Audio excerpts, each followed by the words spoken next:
Yeah, no, absolutely crazy. I think we've had 17 games postponed so far. It's been a difficult period for everyone in the country, but footballers, aren't easily escaping this either. I mean, most teams play about 3 games in about a week over Christmas. A lot of teams had games postponed. Watford went 18 games, for example, between the 10th of December and the 28th of December without a game. There's, talks that, some people speculate that it's better to play fewer games in this period. Some people prefer the rhythm of regular football. But yeah, it's a very, very difficult period for clubs and players right now, with injuries racking up, the AFCON starting as well. It hasn't been easy for clubs at all during this period. If we look ahead to Chelsea versus Spurs tonight in the Carabao Cup, who are likely teams? Who do you think is going to come up on top? Who are we going to see take it home?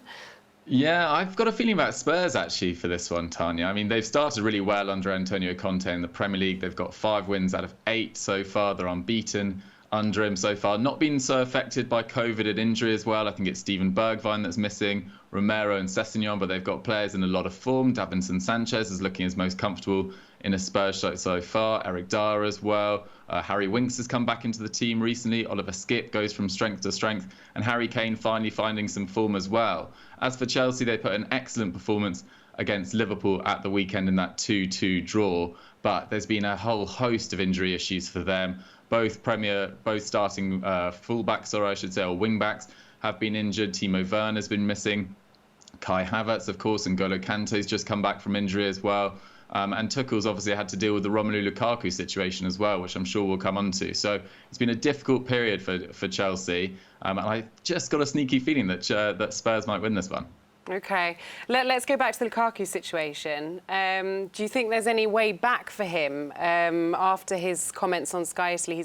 He's obviously apologised and is back training, but what's the latest on that?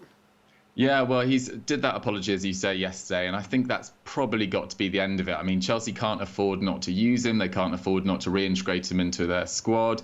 Thomas Tuchel has said that, whilst the quotes were, wrong and disrespectful towards the Chelsea team, they've got to move forward now, and they need Lukaku. I mean, he was their close to £100 million signing in the summer.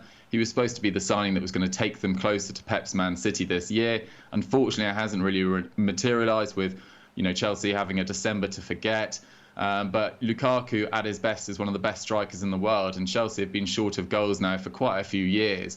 So they can't really afford not to use him. And with Timo Werner also out, they've only really got Kai Havertz as an out-and-out 9. So they need Lukaku back fit and firing for the latter stages of the Champions League and the Premier League, as they look to continue to try and put pressure on Pep's runaway leaders, Man City.